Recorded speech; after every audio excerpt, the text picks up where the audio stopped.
Banyak yang protes ke saya, baik WA maupun yang lain-lain, termasuk tadi ngobrol juga sama Kiai Sarip Rahmat, Kiai Imat, Gus Moki Nur Fadil, Tubagas Nur Fadil, dan Gus Fakih Kanjeng Raden Tumenggung Wiradiningrat, mengenai konten saya yang soal Gus Maulana yang dari Kudus itu, yang di bawah sumpah atau mubalah, itu cuma istilah aja, menyampaikan mengenai apa yang dialami mimpi. Dan termasuk youtuber juga menyampaikan pendapatnya gitu. Nah, ini saya kayaknya merasa perlulah itu, dari pembicaraan tadi dengan sahabat-sahabat saya itu, perlu saya sampaikan klarifikasi gitu. Saya tahu bahwa mimpi itu sebaiknya tidak diceritakan, apalagi terkait dengan Rasulullah. Dan di situ kan sudah saya terangkan. Kecuali ada selalu perkecualiannya kan, dilarang masuk kecuali petugas. Kecuali kalau memang dalam mimpi itu ada perintah untuk menyampaikan. Dan saya juga sangat tahu bahwa mimpi itu tidak bisa dijadikan hujah atau dalil untuk urusan-urusan yang sifatnya pembuktian akademis atau sifatnya pembuktian secara syariat. Dan tetapi juga harus diingat loh, ada mimpi yang hak. Bahkan banyak hadis Nabi tentang mimpi, bahwa mimpinya orang beriman itu adalah sebagian dari ilham dari Tuhan, dan seterusnya kan banyak sekali itu pembahasan tentang mimpi.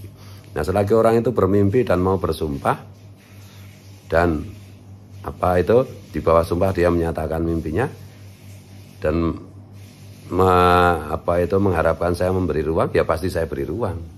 Apalagi faktanya itu begini, kalau ada yang protes juga ini, tidak melemahkan tesis Kiai Imat. Yang tesis Kiai Imat itu kapan lemah itu? Kan sudah berkali-kali saya bilang, sampai kiamat pun nggak bisa dibantah tesis Kiai Imat itu. Yang bantah-bantah itu kan cuma ahli plesetan, atau kayak si Zaini, si Rumel, dan mereka juga sadar ini ya cuma pleset-plesetan aja, enggak serius gitu. Nah, yang berikutnya apalagi sudah ada ilmu genetika DNA, itu jelas nggak bisa dibantah. Hal-hal yang ilmiah itu sebenarnya sudah selesai mengenai batalnya nasab Ba'alawi, itu sudah selesai, nggak bisa dibantah lagi sampai kiamat pun gitu loh. Persoalannya kan kita itu punya kewajiban untuk menyampaikan kebenaran fakta-fakta ini kepada publik, dan pada kenyataannya publik hari ini, wabil khusus Indonesia, jangankan Indonesia, seluruh dunia lah, kalau sekedar diberikan fakta-fakta ilmiah, data-data ilmiah, kesimpulan-kesimpulan ilmiah akademis, itu tidak, ya paling yang bisa menyimpulkan dengan penuh keyakinan berdasarkan hal-hal yang rasional seperti itu, ya paling-paling 35% lah. Yang 65% tetap aja membutuhkan penguatan mengenai kesaksian yang sifatnya itu dalam tanda petik quote and quote itu mistis, seperti mimpi. Coba perhatikan sekarang ini.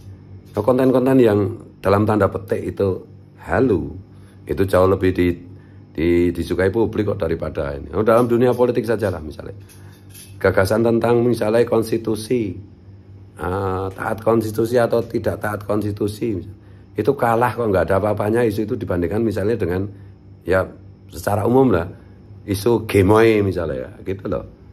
Nah, saya itu kiai itu punya tugas profetik warasatul anbiya, yaitu mendidik itu, dan ada celah untuk memberikan ruang mimpi yang hak, meskipun itu tetap saja tidak bisa menjadi hujah, itu menjadi penguat, itu menjadi inspirasi, itu menjadi ilham saja. Makanya selalu saya berkali-kali, sudah puluhan tahun saya nyampaikan bahwa semua peristiwa spiritual, semua pengalaman spiritual experience, pengalaman mistis itu dengan tetap tidak bisa dijadikan sebagai hujah, itu harus bisa dikonfirmasikan secara faktual, secara rasional, secara ilmiah, secara akademis. Nah, yang dijadikan hujah itu adalah data, fakta, yang rasional itu. Itu hujahnya. Tetapi mimpinya itu sebagai semacam kesimpulan awal yang harus dikonfirmasikan. Jadi ya kalau kalian mau jadi kiai, mau jadi ulama, jangan cuma baca kitab aja, harus memahami sosiologi masyarakat, harus memahami, kalau dalam bahasa Rasulullah itu ya kalau kita ngomong itu ya sesuai dengan kadar intelektual, sesuai dengan bahasa dalam tanda petik bahasa mereka. Enggak, wah kalau enggak ilmiah, enggak ini, oh sok-sokan kayak gitu, itu malah pseudo ilmiah menurut. Jadi kebenaran itu harus diuji secara rasional, secara akademis. Iya. Mimpi itu tidak bisa dijadikan hujah. Iya pasti. Tetapi ada ruang mimpi yang hak. Itu sebagai petunjuk awal. Gitu loh. Sebagai petunjuk awal yang harus dikonfirmasikan secara faktual, secara ilmiah. Ini saya ngomongnya agak gerok-gerok. Banyak ngerokok, banyak minum es teh. Itu ya. Jadi ini nyatanya juga konten tentang Gus Maulana itu yang nonton der banyak kan. Gitu. Ya, coba yang ilmiah itu ya. Gitu. Jadi gini loh. Sekali lagi perjuangan ulama, perjuangan kiai itu tidak sekedar berhenti bersaksi atas kebenaran, tetapi menyampaikan kebenaran itu kepada publik, kepada umat, kepada masyarakat, kepada netizen, dengan bahasa netizen, dengan pendekatan apa yang kira-kira paling tepat, paling disukai oleh netizen, tetapi tetap rasional, tetap bertanggung jawab, tetap terukur, tetap ilmiah. Begitu, Bung. Ya. Jadi ini sekaligus klarifikasi daripada saya jawab satu persatu. Tetapi itu kan nanti Gus buat kesannya, saya nggak penting kesan orang mau bilang saya nggak bisa baca kitab, buta huruf apa, emang gue pikirin. Enggak. Yang penting itu bukan saya atau kamu. Yang penting itu kebenaran yang terkonfirmasi, kemudian kebenaran itu tidak hanya disimpan di laci, gitu loh, di laci perpustakaan, enggak. Disampaikan kepada publik, karena kebenaran itu adalah cahaya, karena kebenaran itu adalah tajalli Rasulullah. Ngono lho, Tap. Jadi ora usah diajari lah ngono-ngono iki. Kita ya aku ki wis ngene-ngene ki wis paham lah gitu ya. Tapi terima kasih teman-teman, dan ada juga misalnya cara membaca hadisnya harokatnya keliru ya. Kemarin ada satu saya koreksi, tapi beberapa memang nggak sempat saya koreksi karena bagi saya itu urusan nausarab lah, urusan santri-santri lah. Aku ki wis suwe ora mulang ngaji nausarab di pondok, itu sudah saya serahkan santri-santri saya masalah ini. Apa saya tidak tahu ya tahu, tetapi kan fokus saya tidak ke urusan sekedar nausarab toh. Idenya apa, kontennya apa, itu loh yang segera saya jadi nggak sempat. Jadi tapi terima kasih ada beberapa teman yang juga memberikan klarifikasi mengenai apa itu cara membaca hadis. Soal misalnya apakah hadis itu dhaif atau yang lain-lain, ya silahkan saja itu dibahas dengan secukupnya. Tetapi itu semua tidak pernah bisa membatalkan bahwa ada mimpi yang hak. Ada juga yang mimpi yang cuma bunga tidur, ada juga yang cuma ngaku-ngaku mimpi tetapi sebenarnya tidak mimpi atau halusinasi, ada gitu loh. Hal-hal seperti itu tuh jelas ada. Justru ketika si Gus Maulana itu saya beri ruang tuh, salah satu yang saya inginkan adalah siapa saja termasuk itu oknum-oknum Habib Alawi yang suka ngaku-ngaku ngimpi ketemu Rasulullah, ngimpi masuk surga macam, berani nggak bersumpah seperti Gus Maulana? Berani nggak?